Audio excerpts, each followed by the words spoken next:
Bitch! Hey, We're gonna go live again. What do you think? Should I start the thing again, intro again? I don't know. No, Do you don't people need want to. wait? Yeah, I don't think people want to wait for that. It's 9:01. Let's get this It's party time to started. go. Oh. I'm sorry, everybody. I hit go live, and it went live, and then I hit the thing. Oh God, I'm fired.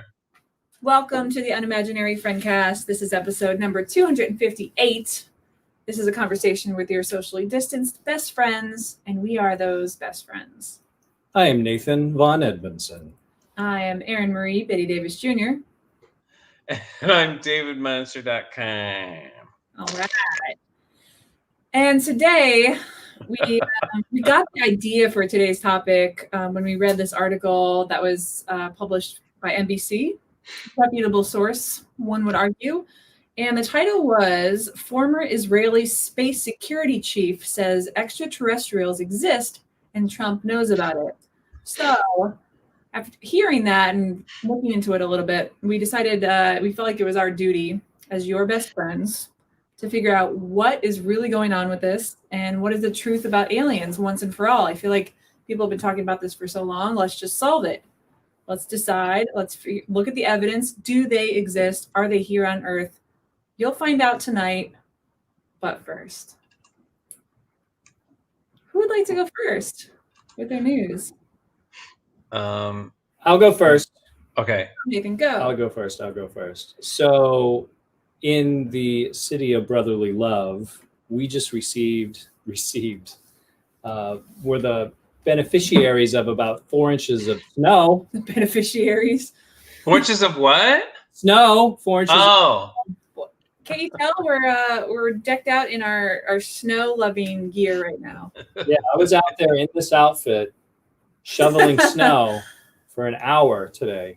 It's the first time I've shoveled snow in probably a decade. For our video listeners, Nathan's wearing a bright red and green suit. I think it has llamas on it and snowflakes. You forgot to quite festive. You forgot to say classy suit. Yes. Classy. So yeah, it was a beautiful snowstorm, and then it turned to a slushy rain, and then kind of like a hail. So it was a good thing we got those 4 inches up, or else it would have been solid ice. So that's my news. Welcome to Winter Wonderland. Shoveling snow is good cardio. We have a comment from a listener who loves our festive outfits. I've got a snowman dress on, which I'm quite excited about at the moment. It's from Dr. Banana. There's a carrot right across my breastbone. As there should be. Bone. She said bone. Do you want to do your news or should I? You do yours. Mine's just a follow-up. This was something we talked about last week that we were watching Schitt's Creek. We finished it. We watched all 6 seasons and finished it, and watched the documentary about the final episode.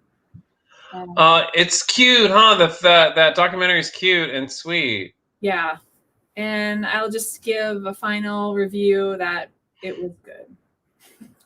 It's good. It's good as a series, right? Like there's no clunkers and it's cute.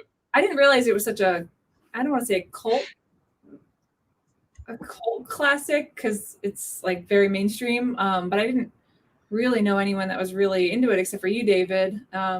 But you know, they were having huge like Trump-size MAGA rallies with their cast, and there were like thousands of people screaming at T-shirts, and like it turned into that kind of a sensation, and it was well deserved. It was really, it was fun. It was funny. Had a great message. It was emotional. It's like everything you want in a show, especially in a really heavy time when you want something light, but also something with some substance. So. Totally. I feel like it's the exact definition of a feel-good show. Yeah, unless you hate gay people. Oh my God, I hate gay people. Yeah, it was really lovely. I really enjoyed it. And it's 20 minutes an episode, 6 seasons, really digestible. And you could tell they struggled with whether to end the series. And it's tough because I'm sure, like, I want to watch more, but I feel like they really, it's like the perfect package for that story. It doesn't really need to be longer. And they didn't have any jumping the shark moments. So it just, they really really went on a journey with these characters during those 6 seasons, and yeah, they knocked it out of the park. Yeah. Totally. And there's some really great character development. One thing I love is that I think we can all agree, and I think everybody knows by now, that the one of the main characters is David, who's a homosexual. And he's what? Ew, David. Ew, David. And I think we can all agree that he can be a little bit of a handful, right? Right? Yes, I was fed up with him at times, but never fully. Yeah. I never wrote him off. Yeah, but I think one of the great things is he meets a guy who is amused by his you know, his handfulness. Like, it's like, it's cute to see two people like get together who like each other, and I thought it was cute because the guy who likes him is amused by his what should we say, his diva side or something. I don't know. And I didn't realize, which I learned in the documentary, that Moira Rose, which was the mom, a huge icon in the gay community. She became, absolutely. Interesting. There's tons of videos of people, you know, impersonating her and stuff. Yeah. And I mean, she has really fun style to impersonate. David, why is that, do you think? I'm glad you did that just now, Nathan, because she's not easy to, like, I've tried to imitate her throughout, and she's not easy to imitate. That accent that she puts on. Not a real accent. It's hysterical. Yeah, out of her butt, I think. There's totally some weird pitch changes that she does. It's really unique. So I like, we watched so much that it kind of embedded in my head a little bit. I don't know if I could freestyle off of it, but it's hard. It's not easy to do. Right? I feel like we're alienating our audience that hasn't seen Schitt's Creek. So good point. Watch it, David.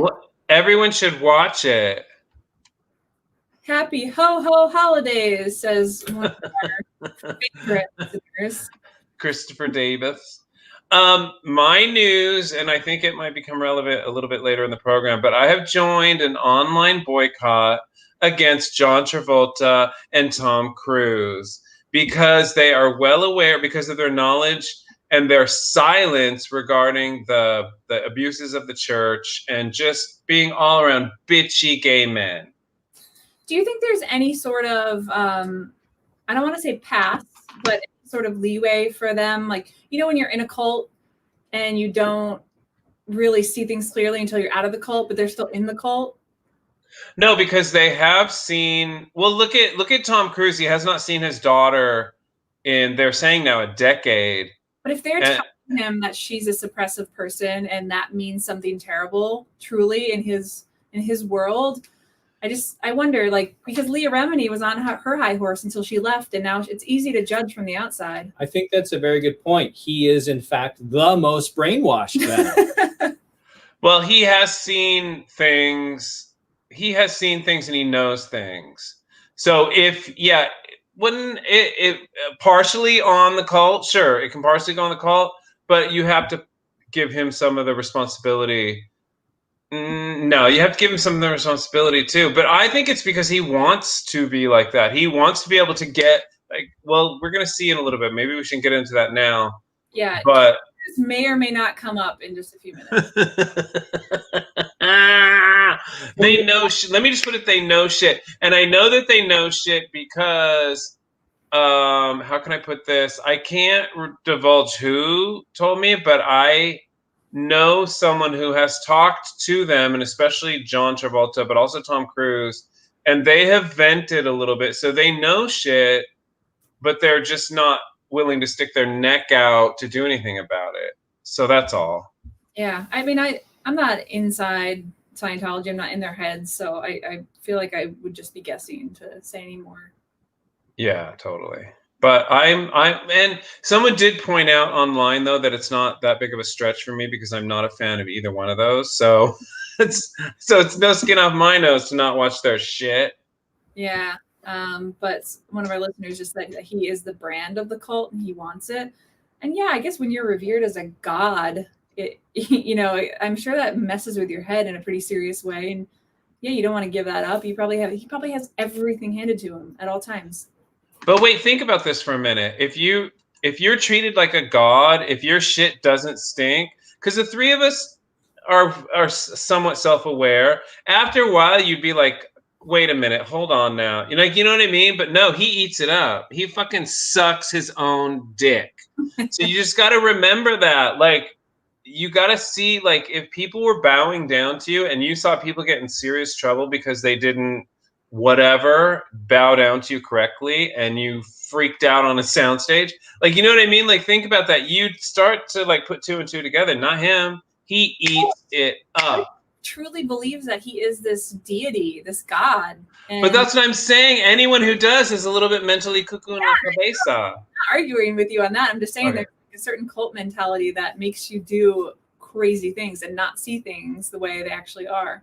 But that has to be part on him too, though, doesn't it? Yeah, I'm not making excuses. Okay, good. What does Lorna Howley say?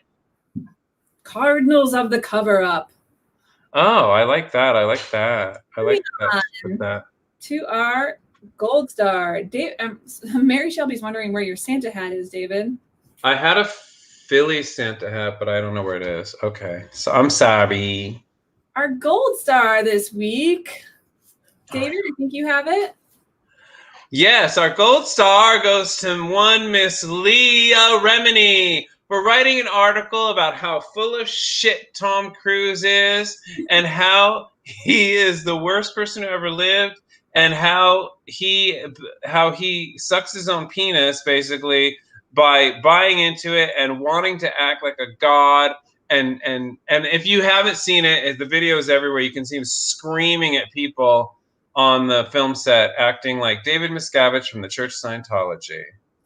So, David, you're the one who nominated Leah for the Gold Star today, but I have a little pushback because I read her statement. Uh-oh. You know, I'm not going to pretend to understand what it's like to be in or out of Scientology. I've never had my experience. So I'll just say, you know, everything she says, that it's true. It is her opinion, but let's just assume that it's on the truer side. Towards the end of it, she was saying that who is he to question the movie industry, who's being so safe with COVID? All of their protocols are perfect and nobody's doing anything wrong and the movie industry can take care of themselves. When I know, in fact, many people working inside productions now during COVID, that is not the case. I know a COVID compliance officer that was fired from a set because they didn't want to comply to COVID regulations. So that just makes me realize she's probably hasn't been on set in a while. And I don't know what was going on to make Tom Cruise blow up. Maybe it was just a publicity stunt like she thinks, but I think there's a lot of productions that aren't adhering to the guidelines correctly. And if I were the producer and star of a film, I can't say that I wouldn't freak out at some people that were putting the production at risk that's already been delayed a million times. And they've lost so much money, I'm sure. Really? Would you behave like that, though? Come on. Like, you might be like, come on, you guys, we need to do this. You wouldn't be like, you're gone, and you're gone, and you're gone. It's just he's so idiotic. I mean, there's no excuse for his behavior. I would hope I could be more level-headed about it. I just I'll give my perspective because I'm a huge Tom Cruise fan. If you don't know that by now, I am. And I did read an article that was questioning his actions, whether it was a publicity stunt to make himself look good and he's trying to save the movie industry, or how some of the language he uses and how it's Scientological language. I think beyond that, my interpretation of the events is that he is the producer of this film. It was one of the first films to go back into production after the lockdown. So I do believe from what I've read that they were leading the way in protocols, which he spoke to when he was talking to his crew. There was criticism that I read that, you know, why would you talk to some lowly person on your staff like that? And he is the producer. So he is the boss. It's his job to tell people when they're doing something wrong. Did he overreact? I don't know. I think he was very passionate.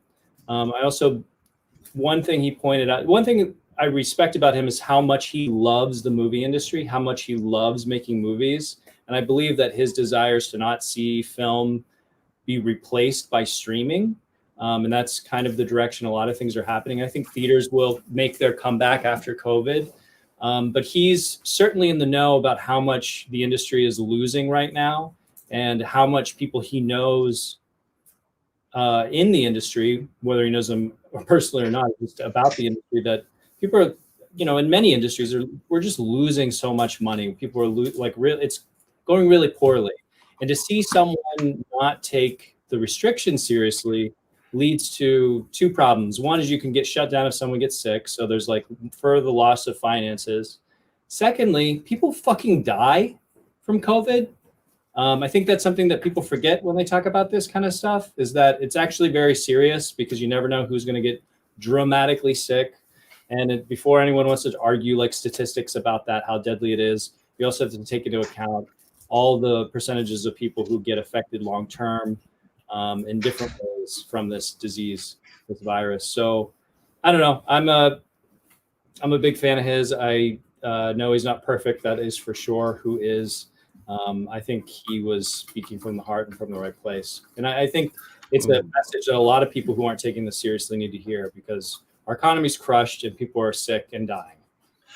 I agree with your points, but I don't think it defends his behavior. And the way he's talking, it doesn't sound like he's coming from a good place. It sounds like he's like, and I did this and I did that.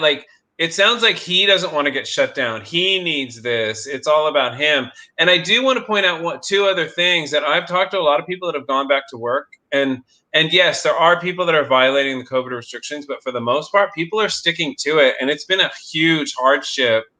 The stars aren't affected, but the people, the grips and things that have to do their jobs, it's hugely affecting them. It's making their jobs a lot harder. So if people are violating it, it's probably really, really hard to not violate it. You guys have been on film sets. You know how close together people are and how fast they have to do things. Yeah. So I don't think it defends his behavior, but I do want to point out one thing that Leah Remini pointed out that I didn't even think of, that makes Tom Cruise look even more insane, is that in Scientology, they believe that you cannot get sick. You absolutely cannot get sick if your ethics are in.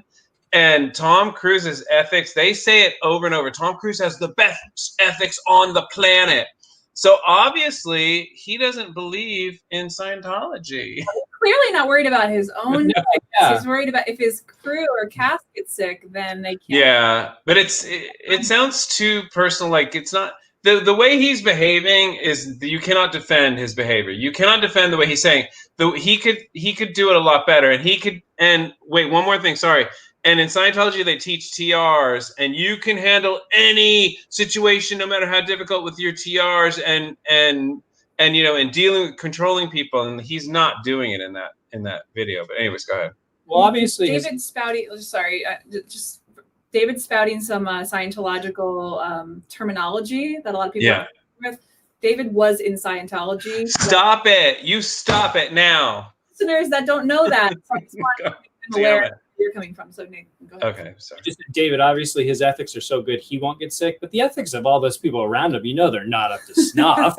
Yeah, so create a little bit of a middle ground before we move on, which I think we should move on, is I think we can hold two things at once. I think, Tom Cruise can have an inflated ego and think he's the savior of humanity and do this thing for personal reasons to a degree. And I think also he can be doing it for all the reasons that I spoke to as well. And I think it's impossible to find a good deed in anyone's toolkit that is free of any kind of personal shit. So the good deed is still happening. Yeah, we have a comment here from a listener. If you are going to live your life in any way, you might or probably will get COVID. At this point, you just have to hope that the odds are on your side. And I think that's definitely a valid point at this time. Yeah. When it comes to productions, though, you lose millions of dollars if your production shuts down. So if anybody fucks around, obviously you might accidentally get infected and it's not nobody's fault. But if people aren't taking seriously and somebody does get infected and the whole shoot has to shut down, there's serious consequences to that. And that's not just in entertainment, obviously. That's in a lot of industries now. Yeah. And I doubt they were fucking around. I bet they were working fucking hard. They just, you know what I mean? What? They were two people standing too close together. Yeah, that's what I'm saying. And they're probably working hard and they just didn't realize, you know what I mean? So like for him to do that is just ridiculous beyond ridiculousness. There, so I don't know. But I do have an alternate gold star that might not be quite as controversial. Uh-oh. Are you open to this idea? We'll see. All right. The next gold star, or the gold star, goes to dun dun dun dun dun dun dun. I need the image to come back on the screen. Me. This is Iron Crotch Kung Fu Master Wang Tai. He's 65 years old. He's from Central China. I have a photo behind me, if you can see. So he practices a type of martial art that's called Iron Crotch Kung Fu. And one of the most famous techniques is, you'll see behind me in this photo, or you can Google search it if you're just listening. It involves a big steel-plated cap or like a big log, usually about 6 feet in length, 88 pounds this one is, and it swings through the air and smashes into your crotch over and over and over again. Over and over and over again. And a direct quote from Wang Tai, who is the head of this martial arts academy: when you practice Iron Crotch Kung Fu, as long as you push yourself, you will feel great. Push yourself. And he's been doing this for about half a century now, and he has 2 children. He swears that it doesn't affect fertility or anything like that if you do it correctly. But what it's meant to do is that you use like chi, which we've talked about before in this podcast, and different breathing to allow yourself to become desensitized to extreme pain. So what the intention would be then, if you're in another situation where maybe something else happens besides getting hit in the crotch, but if you get hit in the crotch, you're not even phased. You're fine. You're back up. So it's desensitizing you by hitting you in the groin as many times as possible. This guy has been doing this for 50 years. Like, don't you think you should get a gold star? Do you know how many times he's been logged to the crotch? Yeah, I think that automatically makes him better than Leah and Tom. And I had heard that Nathan practiced this martial art. Really? We practiced iron palm, not iron crotch. Iron claw. Palm. Claw. Iron palm. So you just punch? Yeah, you would take a sandbag or a bag filled with BBs. You could do beans. You could do different intensities as you improve, but you would practice hitting it with your palm, different fists positions, punching positions, and you would focus. You were hitting softly, but you would focus on your chi, your energy flowing through it, and basically you're like strengthening the skin and bones and ligaments of your hand, but doing it in a way that isn't detrimental to the structures of your hand. So you're not going to end up with arthritis or something like that. But it also makes when you actually hit someone as though they're getting hit with an iron palm. So, and then you'd slam yourself in the nuts? Yes. Oh, that sounds nice. I was really taken by this when I learned about it today. One of our listeners thinks he sounds like a fucking idiot. What? Christopher Davis, I have to take umbrage with you. How does it make a person sound like an idiot when they get slammed in the nuts by the giant log over and over and over again for 50 years? How does that make him an idiot? I don't get it. He still had, it sounds like his wiener still works though, so. I mean. Ew, God. All right.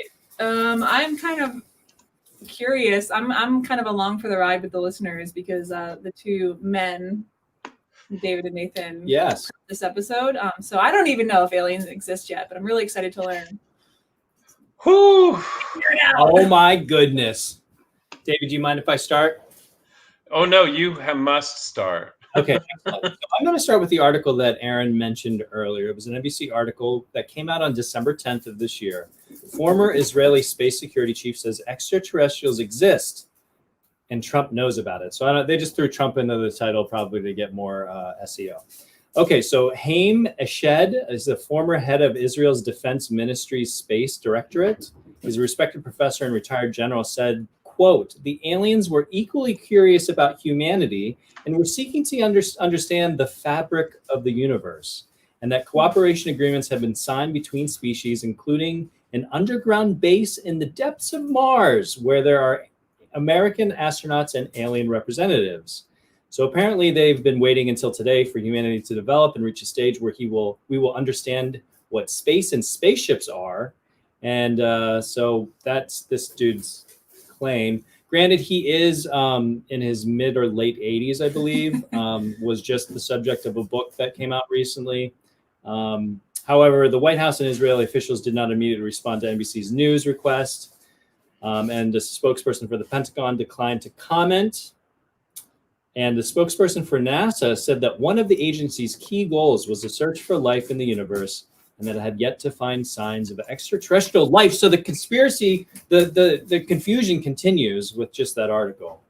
Wait, so this guy is suggesting not only that they're aliens, but that they understand English. Apparently. And that there's a base in Mars where American astronauts already exist. Huh. So obviously we're obsessed with aliens and whether or not they exist. I think there's actually been some really interesting news that has popped up just this year about UFOs, which we'll get to, and maybe David has that and can cover it, but I have it as well. And I've heard personal stories from people who are very adamant about it, which I may or may not get to. But I was really intrigued. Where did aliens come from in our culture? Like, what's the history of aliens? So I did a little search on that. And so an extraterrestrial is an extraterrestrial life form, a life form that did not originate on Earth. Okay, that makes sense, right?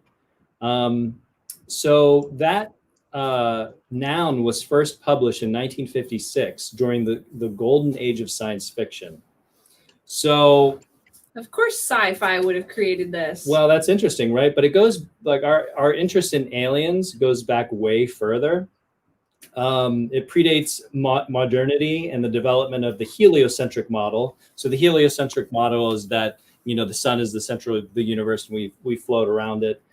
Before that, it was a geocentric view of the world where we were the center of the universe. But if you go back to the second century, there was this writer, Lucian, and his true histories claims to have visited the moon when his ship was sent up by a fountain, which was peopled and at war with the people of the sun over colonization of the morning star. So in the second century, there was some shit going on. David, you have your hand. I read that. I read it. It's really interesting. He didn't claim it's just like a novel or like a story he wrote. But yeah, it's interesting. It's crazy. Yeah. But it's like a lot of science. It's like all the science fiction that L. Ron Hubbard wrote. It's just he only used what he could see, and it was, I forget when it was written. So it's like instead of a spaceship, he was slingshotted up there and stuff, and so the only technology is what he could see. Anyway, go ahead. What? There's a little comic relief here from a listener. The fabric of humanity would make a nice quilt. That's true. He's wacky, that guy. I was interested to see that there was something written, a story written in the second century. I feel like that's pretty impressive that it went back that far. But I would assume that humans have been speculating about what's up there for as long as we could think, I would imagine.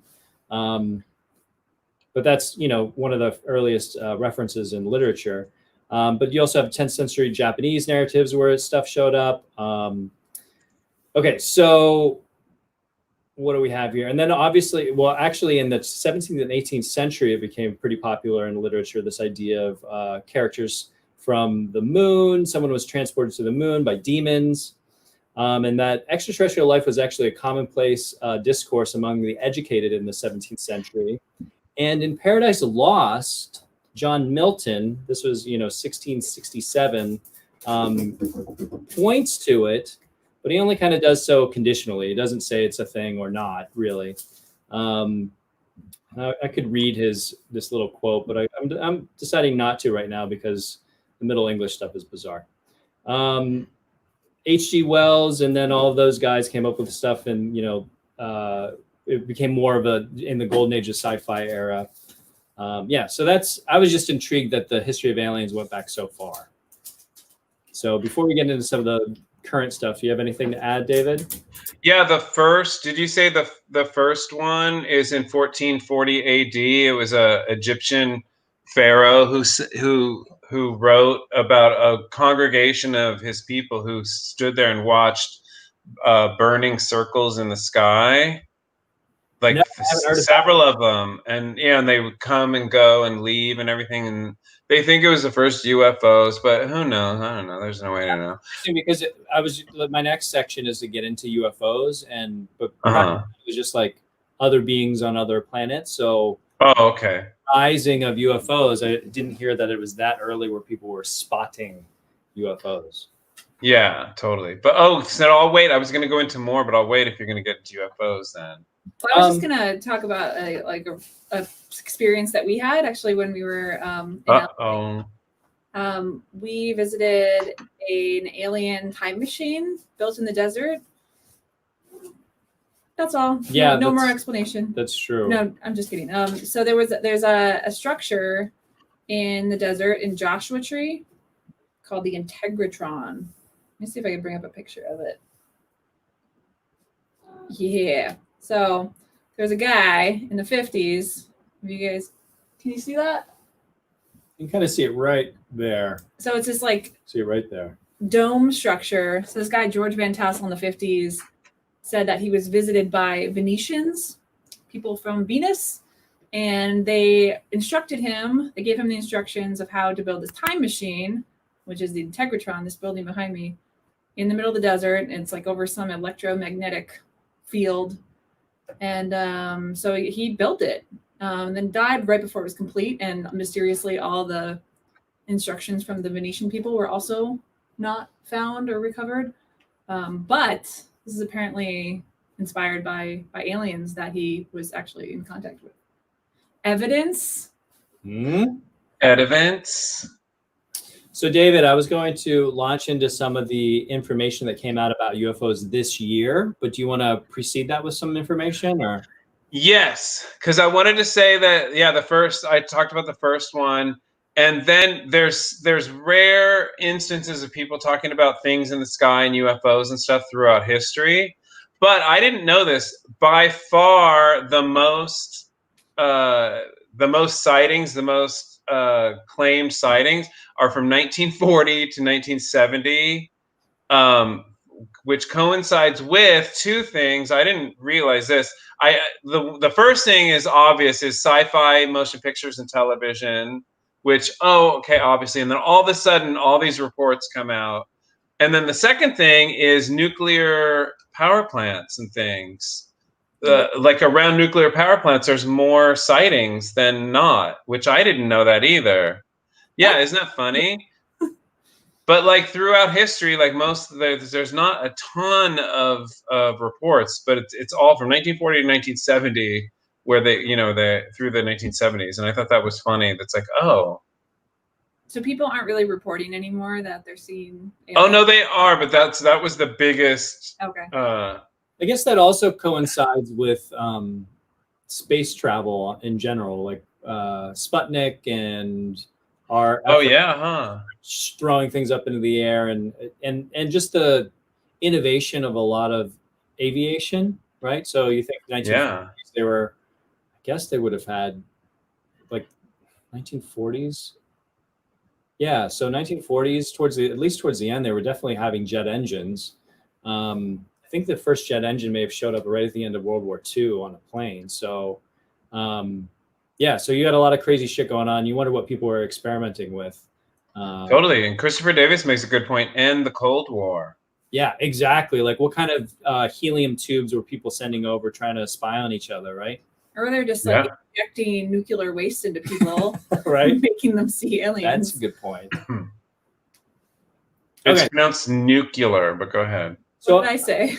I don't know. How is it pronounced? Because I definitely say nuclear. Nuclear. Nuclear. All right. So should we just jump to this year? Because it's a pretty big year, actually. This is a big year for aliens? This is a huge year for UFOs. Okay, yeah. Huge. Let's do it. Okay. So in April, the government released UFO images. the Pentagon formally released 3 unclassified videos taken by Navy pilots of, quote, unidentified aerial phenomenon. The videos, which were first published by the New York Times in 2017, show fast-moving oblong shapes racing through the sky and a pilot in one video yelling, "Look at that thing, dude, it's rotating." The Pentagon, which previously confirmed the veracity of the videos in 2019, said it formally released the footage after a thorough review, determined the videos to not reveal any sensitive information, and to clear up any misconceptions by the public on whether or not the footage that had been circulating was real. And that was from a Defense Department spokeswoman, Sue Go. Yeah. All right, so one of the videos released shows an incident in 2004 in which Navy pilots encountered an object 40 feet long, hovering about 50 feet above the water, according to the New York Times. The 2 other videos are from 2015 and show strange objects moving very quickly, one racing above the water, another rotating in midair. Government officials have sought to investigate and lend more transparency to the subject in recent years. I have a little bit more, but if anyone wants to interject, I'll give a little breath with all this reading. So it doesn't always have to be alien life form, right? It's just unidentified. Right, unidentified. But I will say that because I looked into this too, the release and the validation of it by the Pentagon coincides with Trump's funding of the Space Force or whatever. Really? So it's like, I don't know. You don't know what to believe. Like, you know what I mean? And people got money. That's the government. People got money. So it's like, I don't know. I mean, it definitely shows something. We don't know what it shows. And it doesn't look like it could not be human too, right, Nathan? Like, it looks like from what we've seen, like, technology has advanced to a point where they could make something that moves like that or that flies around like that. Yeah, it's hard to say. It's one of those things where, so some of the quotes that I came across were, if it's something that one of our adversaries or another country has, like, oh shit, then they've really advanced some technology. But who's to say what our government has that they're not sharing? Really, apparently Trump knows. Well, what is he going to do with that information? Do you think he has deals as an expert deal maker, like deals with the aliens? He has deals. That's what the Jewish man was saying, who we referenced earlier. He said that Trump really wanted to. He says really. I'm sorry. Yeah. Why he got to be Jewish? Why he got to be Jewish all of a sudden? His name. I think the article say he was. Anyway, who cares? Sorry, go ahead. So he said that Trump does know about it and wanted to go public, but then was convinced not to. I assume. Yeah, totally. But it's also, you got to see the videos, and maybe we should post them on our page because they're not clear. You can barely, in most of it, you can't even see the background, so you have no reference for what it's flying across. You know what I mean? Like, yeah. Like, it could be any speed, basically, because you can't really see. It's not passing through trees or anything. Like, it's this fuzzy background. Anyways. So I do want to bring an antidote into this. When those videos were released, I think the one that was spinning in midair or something like that. Someone I know in LA posted a response or posted something about it and tagged a few of his friends. And then I watched the comment thread on that post where these 4 guys all started talking about an experience that they had that was exactly the same. Some object they saw in the sky probably 15 or 20 years ago and just really haven't talked about since. It was because they were like teenagers at the time, and they were like, holy crap, it's this. But hearing them rehash the story about what happened, like who they told, how they suddenly realized people were treating them like idiots, and their explanation of it and how it all coincided, it was really pretty fascinating. And it seemed genuine to me. So that's kind of curious. Were they all anally probed? They must have, if they were, they put that in the private comments. I bet they did. We should look up the first reference to anal probing. Yeah, do that, David. Yeah, with our buttholes. It's a place to take temperature. There's other places to do that. All right, so I'll continue with looking. So okay. So former Senate Majority Leader Harry Reid, who tweeted in support of the Pentagon releasing the videos, helped steer funding towards a $22 million program in 2007 to investigate UFOs. This program ended in 2012, by the way. In his tweet, he added that the videos only scratched the surface of research and materials available. Now, this is something that I've heard from people that I know, that there have been crashed UFOs that aren't from this planet, and that there's certain materials that have been studied that aren't of this world. Kind of like the scene in Man of Steel. Everyone's seen Man of Steel, I'm sure. Anyway, so so basically, whether people have, and there's certain sites where this kind of research is done. Anyway, following the 2017 Times report, the Navy formalized a process allowing pilots to report encounters with aerial phenomena. In 2019, the Navy confirmed an uptick in UFO sightings. And then I have a quote from Trump where he said, has previously said he doesn't buy the hype around the unidentified objects. Quote, I did have one very brief meeting on it. Trump said in an ABC News interview in 2019, but people are saying they're seeing UFOs. Do I believe it? Not particularly. So that was in 2019. He was saying that. I was going to put that question out to the audience, like anyone listening, if anyone's obviously had experiences, we want to know, but just what people's opinions are. The comment right before the one that's up now was just that it's such a big place. There just has to be some other folks out there. We're getting to that. Oh yeah. I feel like at the end of the day, that's the best argument I've heard so far. Yeah. Like in the grand scheme of things, not just tonight, like ever. Like it's just, how could it just be us? Like why do we think that we're that important? We're the only creatures. We're getting to that, bitch. Okay, To wrap up some of this Pentagon stuff. So Luis Elizondo, the former head of that classified program that started in 2007 and ended in 2012, told CNN in 2017 that he personally believes there is very compelling evidence that we may not be alone. These aircraft, we'll call them aircraft, are displaying characteristics that are not currently within the U.S. inventory, nor in any foreign inventory that we are aware of. He says he's resigned from the Defense Department in 2017 in protest over the secrecy surrounding the program and the internal opposition to funding it. Ooh, what are we so afraid of? So when was the first time we were probed, David? As a group. There's not like, I thought that there'd be an iconic because like a lot of times movies or something will start off with something like that. But they said just in the 70s and 80s, people just started reporting anal probes. And they don't know like a first time, like there's not an iconic one that starts it off. But it's true. I mean, Christopher Davis does say that there is only a couple more options other than your butthole for learning about a person. But I mean, if you're able to fly across the galaxy, you can figure out, you don't have to anal probe anything unless you want to. And maybe that's their thing. I don't want to shame those aliens that are anal probing people. But I mean, come on, like when we walk into stores now, they can just hold a thermometer up to our heads to get our temperature. Like we have the technology that we don't have to anal probe people unless we want to.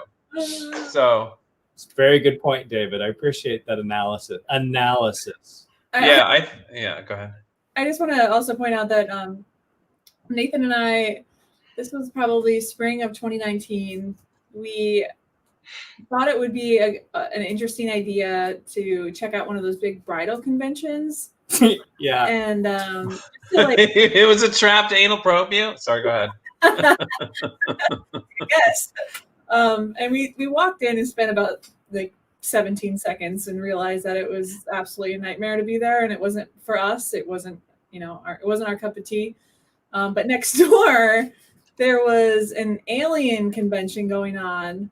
So we went there instead. And there might have been like 20 people milling about this huge conference room floor, but there were authors that had all these books that they wrote about abductions, about different alien experiences. there was like therapists there to talk you through any of your abductions or your sightings. There were like photo booths, there were like serious things and silly things, but it was like a dead serious convention. We went into a talk where people were talking about UFO sightings and alien encounters. Yeah. And like, this is a big thing. This convention wasn't that big, but people were taking it very seriously. They do take it very seriously. And cause I want to comment on that, but before we do, we really need to acknowledge Christopher Davis's comment on, if you smoke the wrong dope, you might wake up with something in your butthole. And I do want to say that he does come from a family that is very, butthole positive. Like, they love the butthole. They love things coming out of the butthole and going into the butthole. But I do want to say that I did a lot of research on this and in the past, and people that are very UFO-y are kind of almost religious in their adherence to it, and they get really into it. And I feel like with UFOs, like with ghosts, people that are really into it, they're the ones that will make you kind of doubt it more, like, because their evidence. Like, I went on Facebook, and you can see I posted it on our Facebook, just asking for evidence. And this one guy, within a matter of like 3 minutes, just went berserk and posted 50 posts on my post. And his evidence is just clippings of things. Like, there's like some guy who was a general, and he has a quote saying that there are structures on the surface of Mars. And there are people living under Mars. And in 1976, he became aware of this. Just like all these clippings of different things. And this is his evidence. And I don't know if people don't know what evidence is. But, just saying things is not evidence. Evidence is proof positive. And I don't know. It was just so, like, it was so, what's the word? Religious in his nature. Like, he just poured out all these postings of things. And it's kind of like, when people want you to believe in Christ, they just say something from the Bible, and that's their evidence. And it's kind of like this. Well, at least with religion, there's a lot of people that are like, it's not religion, it's not evidence, it's faith that was what matters. So there's that out the window. I do want to just backtrack real quick and thank you for giving a name to a family trait that I hold near and dear, which is my family being butthole positive. It's a very accurate description, and it gives a name to a long-standing tradition of talking about and laughing about butts and farts and poop and the whole world. So thank you, David. That's beautiful. Yeah, and Christopher Davis, who you've known through family connections, says it's fucking really neat, the butthole. Yeah. So, David, I want to thank you also for pointing out that the people who are the most adamant about their belief are often the people who make you not believe it the most. I think 100%. That's very astute. I also think it's interesting to note over the last 20 years or so, there's been a shift culturally at large about whether or not it's even possible. I think 20, 25 years ago, if you brought it up, the vast majority of people would be like, absolutely not. That's crazy. Like, there's no chance. Whereas now people more have the view of what Aaron said, which is the universe is so big. Come on, it's possible. And as science keeps exploring the universe, and actually we are getting more evidence, the likelihood seems more probable, which I can segue to right now because we're still looking for aliens.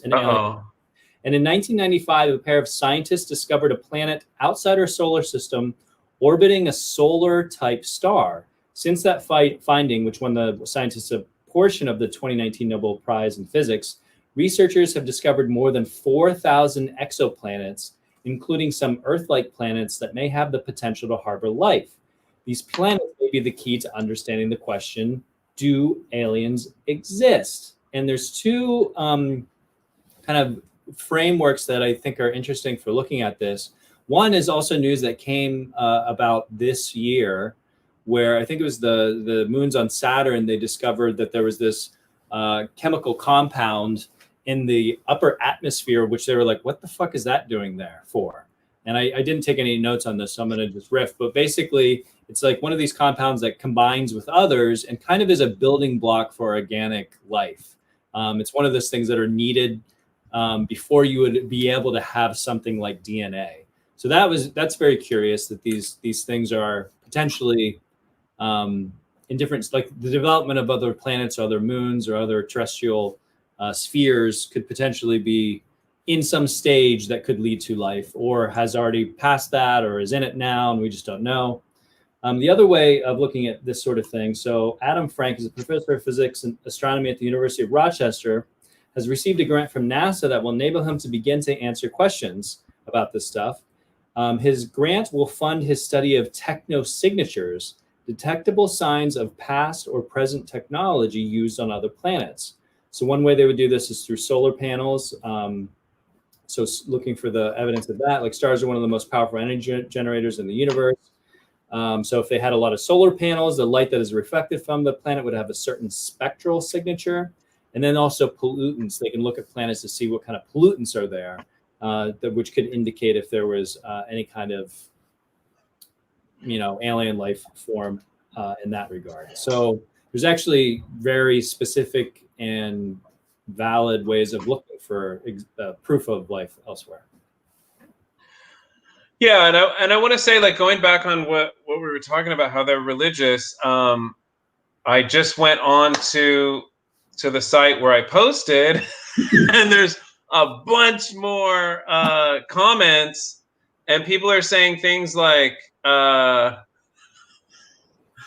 okay, I'm not trying to be mean here, but if you actually did any kind of research at all, you would find ample amounts of info.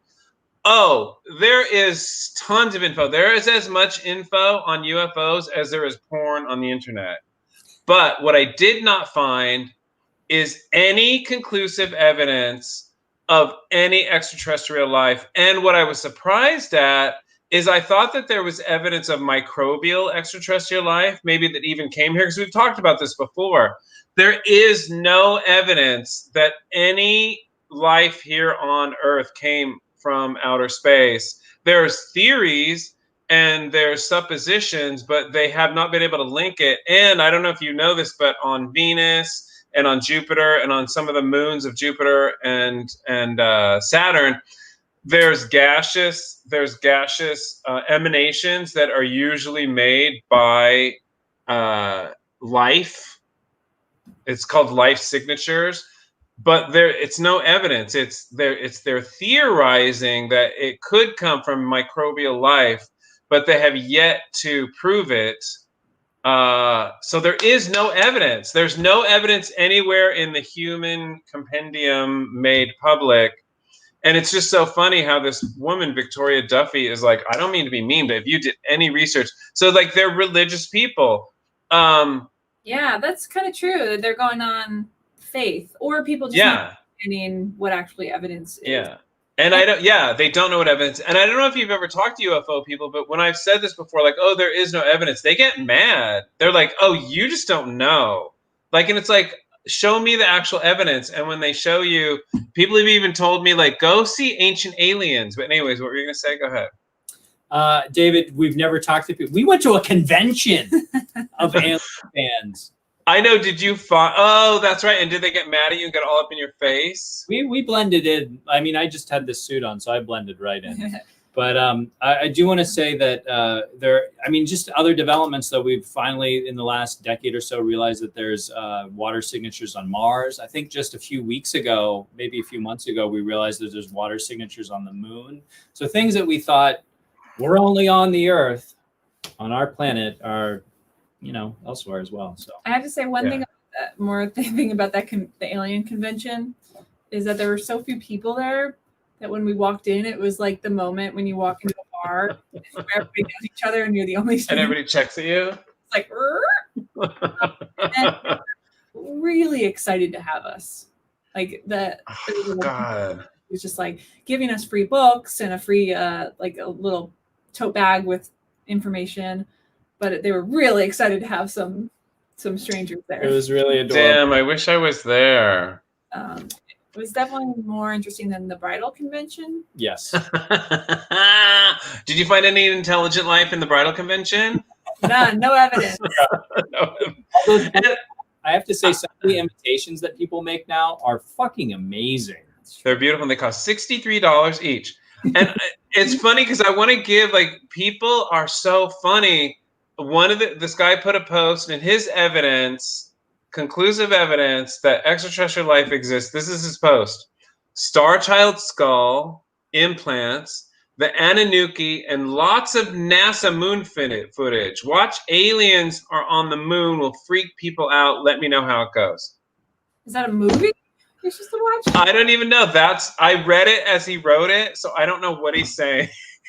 Okay, it sounds good. We have our research to do. I have one last quote that I want to read, and then I'm anything that I'm reading. But this is from Gary Westfall, who's an author and reviewer of science fiction. He worked at the University of California, Riverside until 2011. He's an adjunct professor at the University of Laverne. Quote, science fiction aliens are both metaphors and real possibilities. One can probe the nature of humanity with aliens that, by contrast, illustrate and comment upon human nature. Still, as evidenced by widespread belief in human visitors and efforts to detect extraterrestrial radio signals, humans also crave companionship in a vast, cold universe, and aliens may represent hopeful, compensatory images of the strange friends we have been unable to find. Thus, aliens will likely remain a central theme in science fiction until we actually encounter them. So I'm going to sum up what I think we've learned today. Well, I have more. Oh, okay. Well, we're coming up on our deadline here. So. Oh, okay. Sorry, go ahead. Hit us hard, David. Right in the pro. Okay. So some of the evidence isn't really evidence. It's I don't know what you call it. You would just say, like, some of the evidence that we might not know all the evidence is that the Pentagon, along with releasing those, has admitted that they have had an ongoing UFO program since they began. And just in 2022, $22 million was put into the financing of it.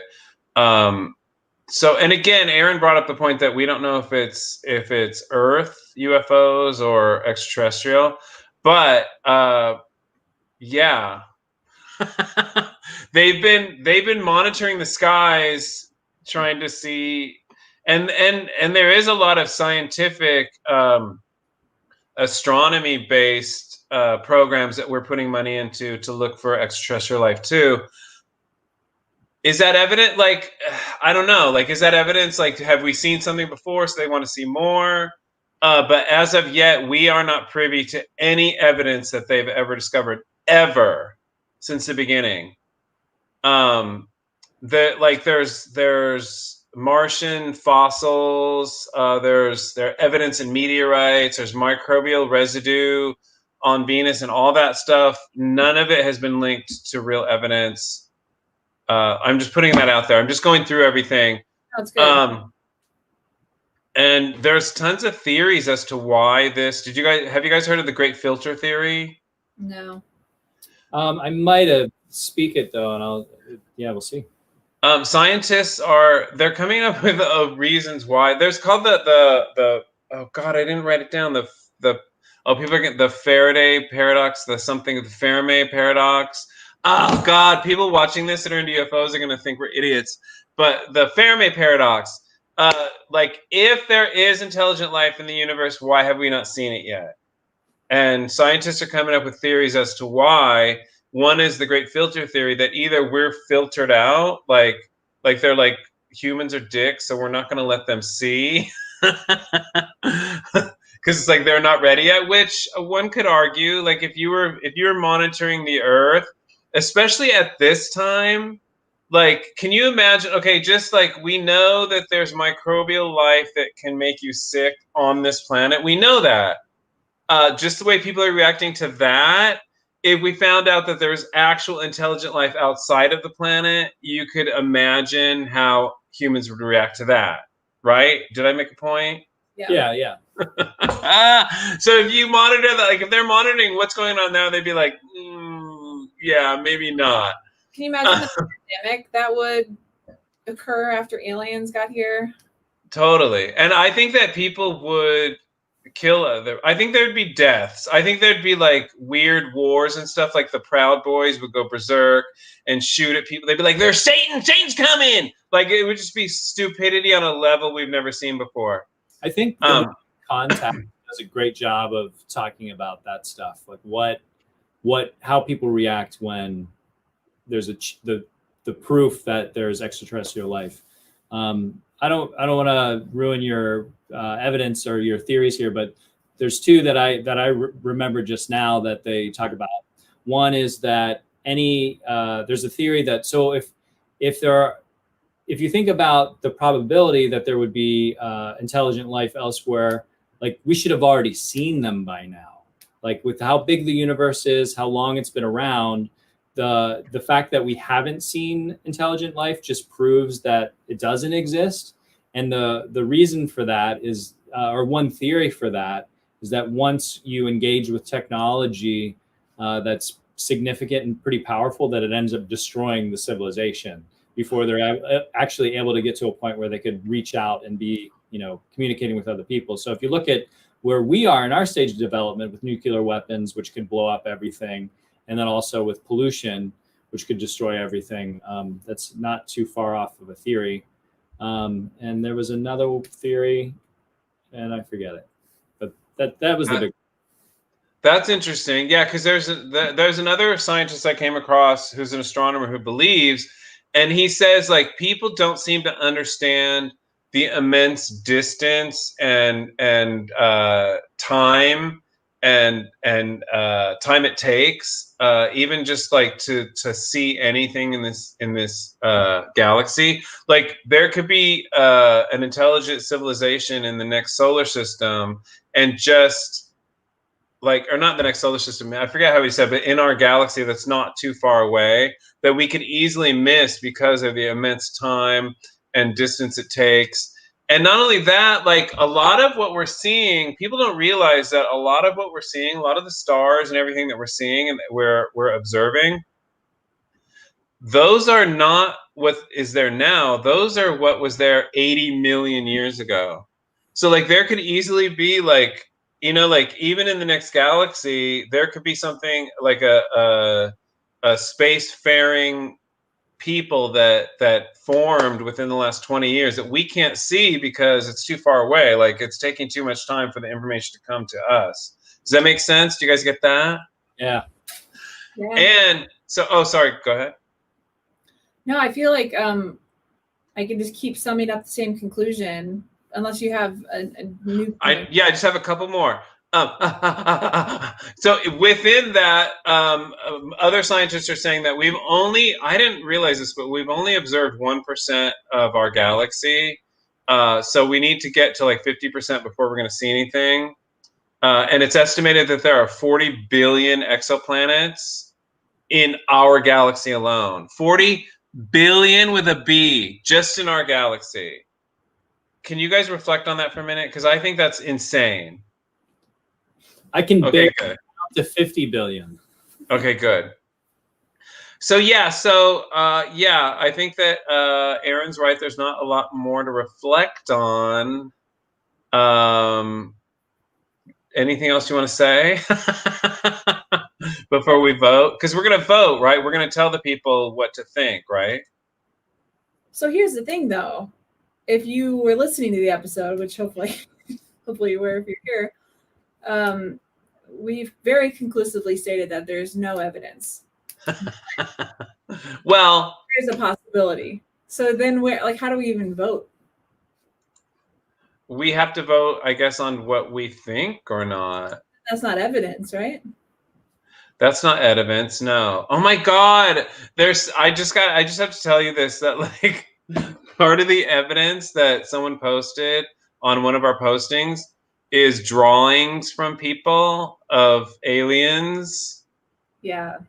That I don't, yeah, I think as a culture, as a human culture worldwide, I think we really need to review what the word evidence means, because I think it's not only in the area of aliens fucking us up, it's fucking us up in medicine, in voting practices. Like, it's fucking us up on a lot of levels. What do you guys think?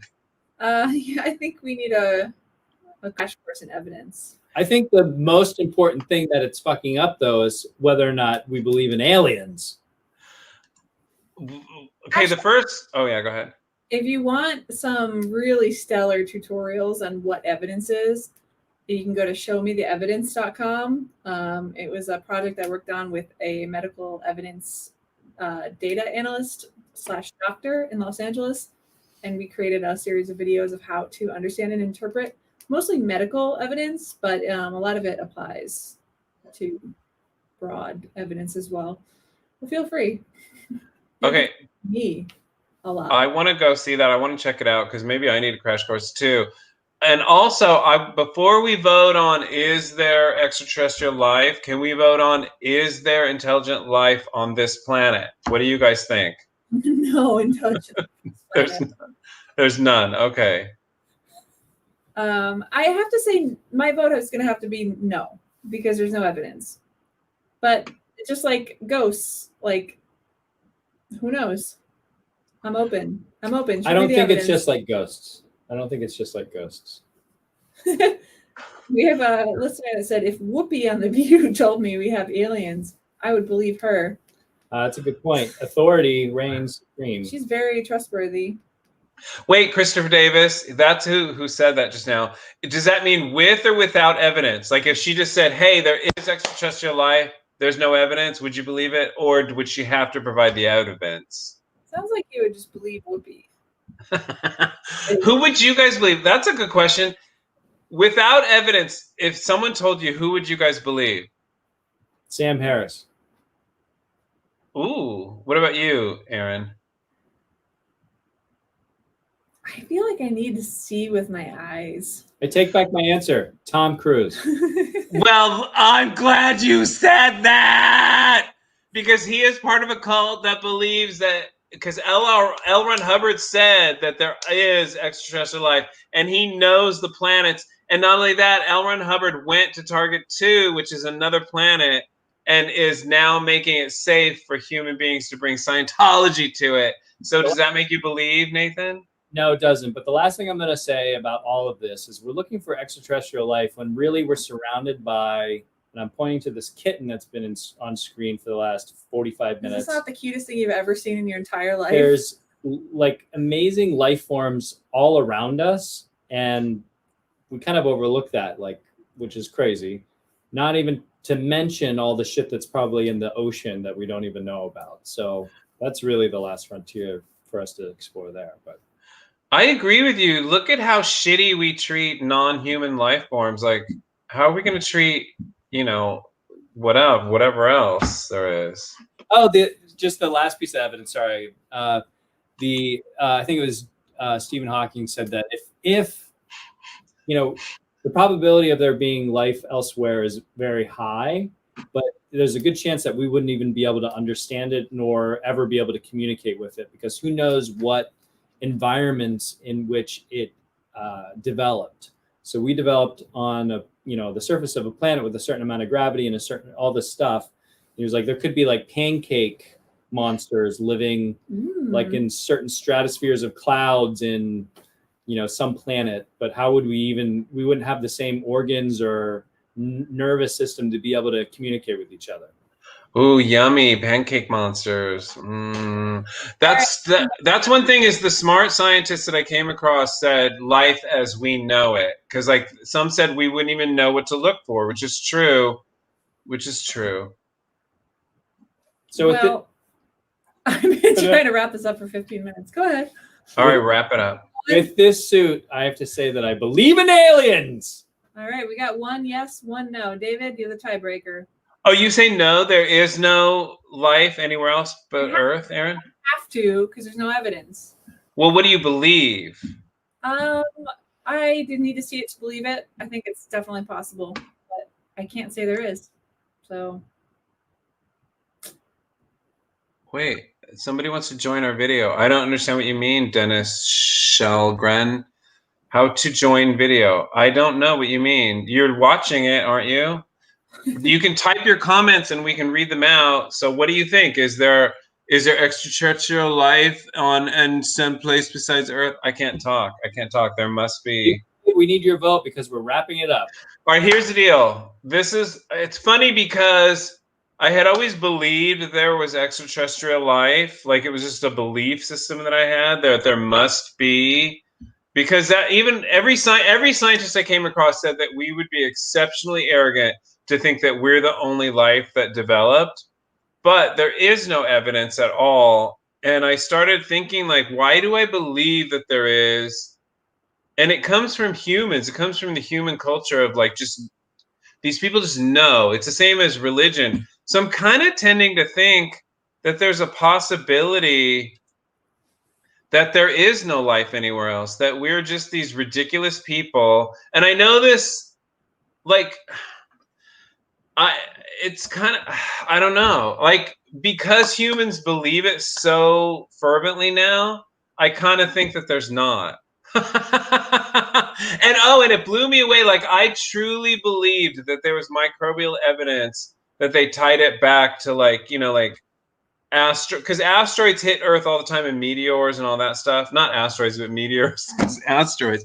That, you know, like, because it was supposedly would bring tardigrades and microbial life that can survive. But there is no evidence, and that blows me away. Dennis Shellgren says, yes, of course. Yes, there is. But do you have evidence, Dennis? Because we need the evidence, because at this point, humans believing something makes me not believe it. Does that make sense? it does. Because humans have just let me down so many times. And if you know the history of this world, you know that humans have led humans astray from day fucking one. On that sad note. Well, we're going to be back again in 2 weeks. That's it? So there is no extraterrestrial life? 20 minutes. So we voted there's no extraterrestrial life on anywhere but Earth. Okay. All right. Are you guys happy with that answer? Out. Because we don't have evidence to back it up, David. So boy, are we gonna look stupid if in 2025, like a lot of scientists are saying that there's gonna be proof. I said yes. So we're gonna be back the week between Christmas and New Year's. So check out @unimaginary_friend our Instagram or Facebook. We will post when we'll be going live next. And we're so happy that you all joined us and gave us a lively discussion. We're so sorry to all you people who believe in aliens and extraterrestrials. We're so sorry to tell you that they do not exist. They will never exist. And that is from Aaron. That comes from Aaron. Aaron swayed me. All right. Well, we're going to have to speak this. That's not what I said, David. There's no say they exist. Dennis Shellgren says that, yes, amino acids present everywhere equals life. We'll pick this up again. All right. That's okay.